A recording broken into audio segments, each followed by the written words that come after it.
Halo cuy, selamat datang di Viandra Story. Dengan saya Vian, karena hari ini adalah sebuah cerita di masa depan.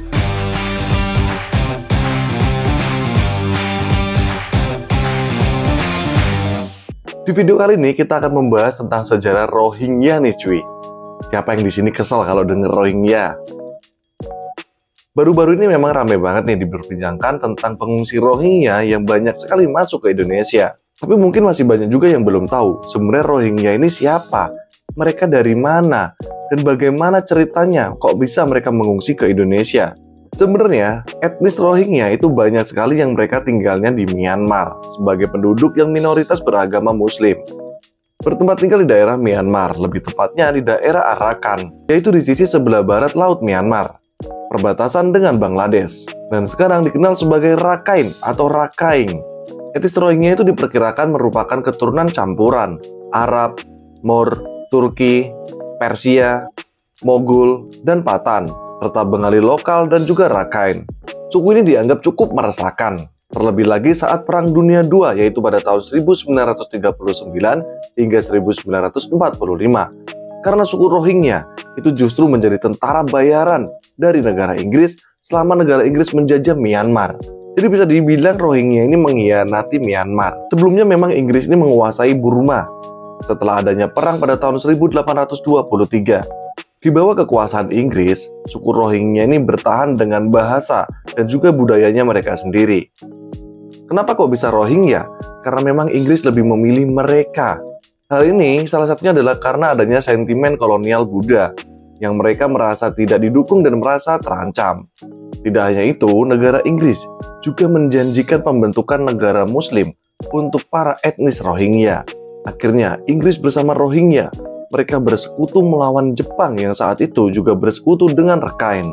Maka dari itu, Inggris akhirnya memberikan posisi penting juga kepada beberapa masyarakat Rohingya atau orang Rohingya setelah perang selesai. Pada masa kepemimpinan Jenderal Aung San, bahkan ada warga Rohingya yang menjadi menteri pada pemerintahan tahun 1940 hingga tahun 1950.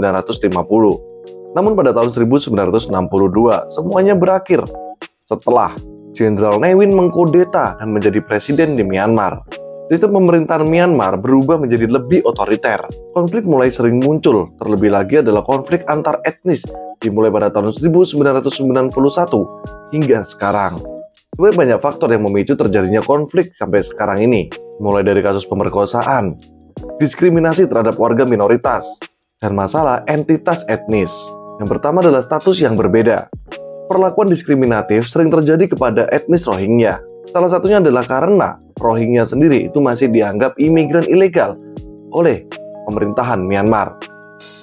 Pemerintahan Myanmar juga tidak mengakui bahkan tidak mau memberikan status kewarganegaraan kepada etnis Rohingya. Ya, sebagai akibatnya karena mereka tidak memiliki kewarganegaraan, mereka pun tidak bisa mengakses pendidikan, layanan kesehatan, dan bahkan pekerjaan yang layak. Pemerintahan Myanmar tidak mau mengakui kewarganegaraan etnis Rohingya ini karena salah satunya adalah mereka berpendapat bahwa etnis Rohingya itu tidak ada ketika Myanmar belum merdeka, yaitu pada tahun 1948. Dan hal ini dipertegas kembali oleh Presiden Myanmar, yaitu Thein Sein pada tahun 2012, di mana Myanmar dengan tegas tidak mungkin memberikan kewarganegaraannya kepada etnis Rohingya. Dan mereka menganggap Rohingya sebagai imigran gelap yang menyeberang dari Bangladesh. Sejak Undang-Undang Kewarganegaraan pada tahun 1982 dinyatakan oleh Myanmar, etnis yang diakui sebagai warga negara Myanmar adalah etnis yang sudah lama berada di Myanmar, bahkan sebelum Myanmar merdeka. Dan pastinya sebelum adanya kolonial Inggris pada tahun 1824. Tercatat ada 135 etnis yang mendapatkan status kewarganegaraan, tapi tidak dengan Rohingya. Dan yang pasti itu bukan hanya tentang etnisnya saja, tapi kenapa Rohingya diperlakukan yang berbeda? Karena salah satunya adalah agama, superioritas etnis, dan kebijakan-kebijakan yang memang membedakan mereka. Kenapa Myanmar sangat membenci warga Rohingya atau etnis Rohingya? Karena mereka dulunya membantu Inggris menyerang pemerintahan Myanmar. Yang berikutnya adalah kecemburuan etnis Rakhine. Etnis Rakhine menyatakan cemburu beberapa kali kepada Rohingya. Kecemburuan etnis Rakhine kepada etnis Rohingya ini menjadi salah satu penyebab konflik yang terjadi di sana. Salah satu halnya adalah karena etnis Rohingya itu pertumbuhannya sangat cepat sekali dan mereka terus meningkat. Dan etnis Rakhine menganggap adanya etnis Rohingya ini sangat mengganggu mereka. Keberadaan etnis Rohingya dianggap mengurangi hak atas ekonomi maupun tanah yang seharusnya menjadi milik etnis Rakhine, tapi diberikan kepada etnis Rohingya atau berbagi dengan etnis Rohingya. Kemudian keadaan etnis Rohingya di Rakhine pastinya semakin terancam setelah etnis Rakhine itu semakin sewenang-wenang dengan mereka. Penjarahan, pemusnahan tempat tinggal, pembakaran masjid, dan bahkan pemerkosaan dilakukan oleh etnis Rakhine kepada etnis Rohingya. Selain karena kesal, mereka pastinya juga memang sengaja ingin membuat etnis Rohingya itu tidak betah tinggal di sana. Dan semenjak saat itu, sering banget terjadi konflik antara etnis Rakhine dengan etnis Rohingya. Etnis Rohingya semakin membenci etnis Rakhine, dan sering sekali antara keduanya ini terjadi konflik bahkan bentrok yang sangat besar di sana. Pada masa rezim militer, yaitu pada eranya Ne Win, tahun 2000-an, etnis Rohingya menghadapi situasi yang semakin berat. Situasi ini dikarenakan adanya diskriminasi yang sangat besar yang dilakukan bahkan oleh pemerintah Myanmar. Salah satunya adalah dengan adanya kebijakan burmanisasi. Burmanisasi yaitu pembangunan perumahan, rumah-rumah yang memang khusus untuk etnis Rakhine dan orang Buddha yang lainnya yang memang berasal dari sana. Mereka didatangkan secara massal dan kemudian dibekali kebutuhan hidup berupa pasokan bahan pangan dan diberikan rumah yang layak huni oleh pemerintahan Myanmar, terkecuali etnis Rohingya. Pemerintahan Myanmar bahkan dengan tegas menyita tanah yang ditinggali oleh Rohingya. Kemudian secara paksa dibangun rumah untuk suku atau etnis Rakhine dan etnis-etnis Buddha yang lainnya. Pemerintahan Myanmar juga menggantikan tempat ibadah Rohingya itu sebagai tempat monumen bersejarah dan peninggalan Buddha berupa biara, pagoda, dan asrama untuk para biksu suku Rakhine. Etnis Rakhine kemudian direlokasi ke daerah-daerah tempat village yang kebanyakan adalah merupakan tanah hasil rampasan dari suku Rohingya atau etnis Rohingya. Sebanyak 50 desa dari 200 keluarga tinggal di daerah tersebut.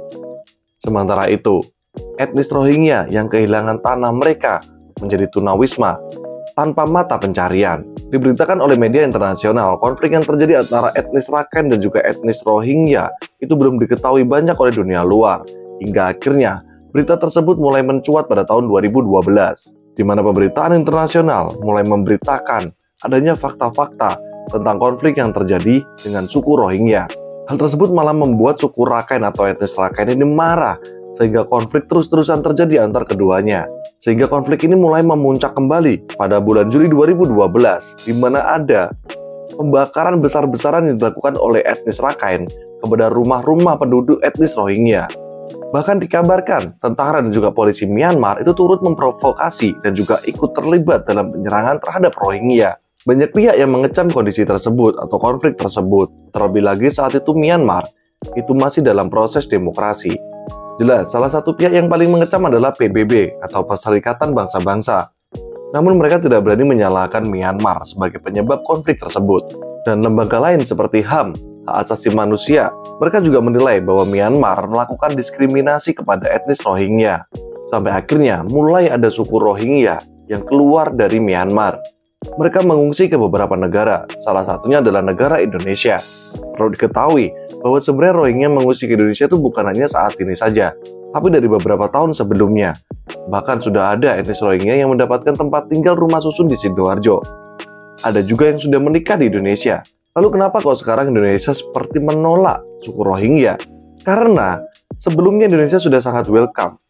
Bahkan dulu Pak Jokowi itu pernah menolak suku Rohingya, tapi malah masyarakat Aceh demo kepada Pak Jokowi. Dan ternyata kenapa kok sekarang ditolak? Atau seakan-akan masyarakat menolak kehadiran Rohingya? Karena Rohingya yang sudah diterima, ternyata mereka juga tidak berkelakuan baik di sini. Ada berita yang menyatakan suku Rohingya merusak rumah susun yang mereka tinggali, memecahkan kaca jendela di sana, cuma gara-gara listrik mati. Lalu, pengungsi yang baru datang ini, mereka diberi bantuan makanan dan juga sembako, tapi sama suku Rohingya malah dibuang ke lautan. Jadi sebenarnya masyarakat Indonesia, terkhususnya Aceh sana, mungkin sudah mulai geram juga dengan sikap yang ditunjukkan oleh suku Rohingya, yang seakan-akan mereka tidak tahu terima kasih. Sebenarnya Indonesia juga tidak memiliki kewajiban untuk menerima para pengungsi tersebut. Bahkan beberapa berita mengatakan adanya indikasi perdagangan manusia di sini. Sebenarnya kalau kita melihat sejarah, terkhususnya Rohingya ini, ya cukup kasihan juga mereka. Tapi setelah melihat sikapnya, jengkel juga kita. Bahkan dikabarkan di Malaysia saja itu sudah ribuan Rohingya melakukan demo meminta status kewarganegaraan. Itu aja tuh udah salah. Mereka itu mengungsi. Kenapa minta status kewarganegaraan? Kan mereka bukan warga negara asli sana. Dan yang lebih miris lagi, katanya kan kebanyakan Rohingya ini Muslim ya. Tapi ada beberapa video yang menunjukkan syahadat pun mereka nggak tahu. Intinya untuk kemanusiaan, Indonesia berhak dan boleh membantu masyarakat Rohingya, menolong mereka sebagai pengungsi, bukan memberikan tanah atau tempat tinggal kepada mereka. Karena tanah Indonesia itu adalah hak sepenuhnya masyarakat asli Indonesia. Gimana menurut kalian? Tinggalkan di kolom komentar. Terima kasih buat kalian yang sudah nonton video ini dari awal sampai selesai. Jangan lupa untuk klik like dan subscribe. Semoga kalian menjadi orang yang sukses dunia akhirat. Saya Fian, terima kasih.